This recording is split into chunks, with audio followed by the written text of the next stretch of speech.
Hey, my name is Greg Atkinson. I am the founder of EntreChurch. We are the entrepreneurial church, and this is something I'm pretty passionate about as what we consider to be one of the futures of the local church.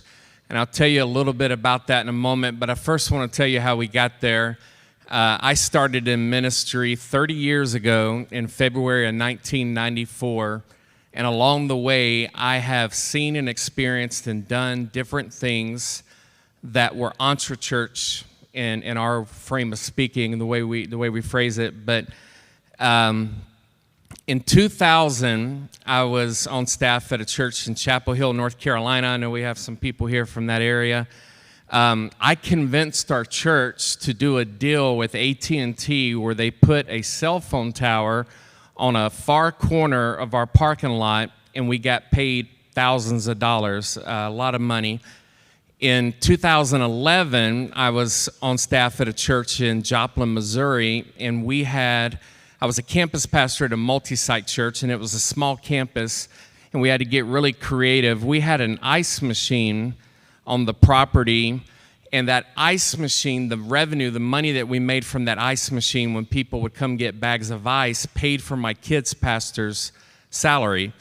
And so in 2002, that same church in Chapel Hill, we were made up of about 3/4 college students. And as you know, college students don't have money and are not able to give a whole lot. And so one day in 2002, I got called into the pastor's office, and it was the senior pastor and the chairman of the elders, and they gave me a letter and read it to me that said I was being laid off due to financial reasons.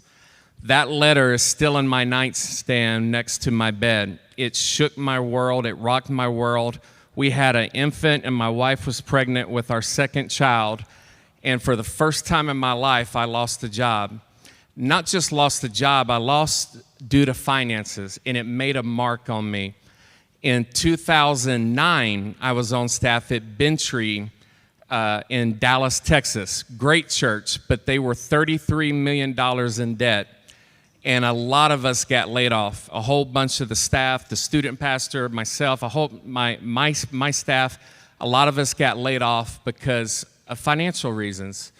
And so I used to travel and talk about innovation. I did a tour across America in 2008 and 2009.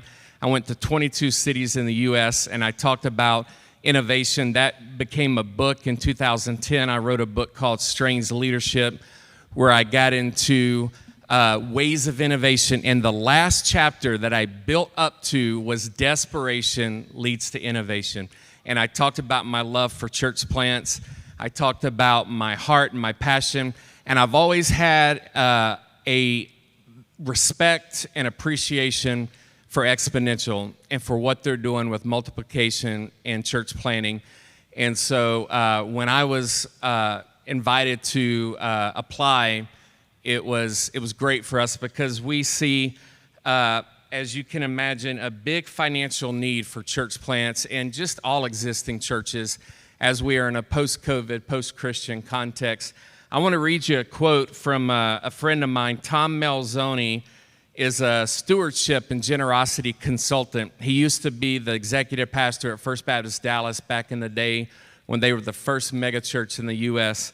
And he wrote this: think about it. 78% of people live paycheck to paycheck. 60% have less than $1,000 saved.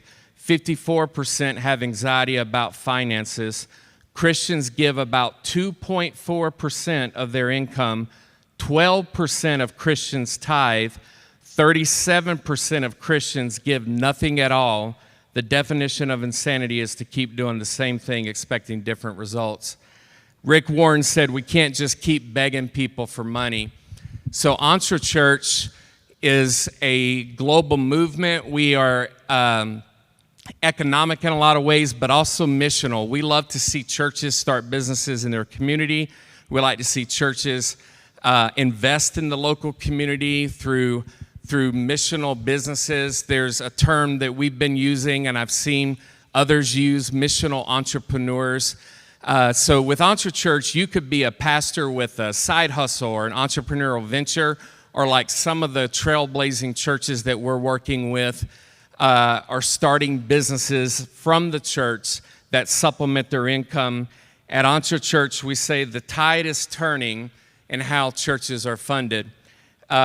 Just to give you an example of some of our leaders that are part of our advisory team, it's myself, Tommy Kolonen, that was one of the winners here last year at Shark Tank, Charles Lee from Ideation, Niels Smith is the USA team leader, JP, James Poulter, is the UK team leader, Chris Vache is the Canadian team leader, Steve Fogg is the Australian team leader, Noemi Chavez is the EntreChurch Espanol.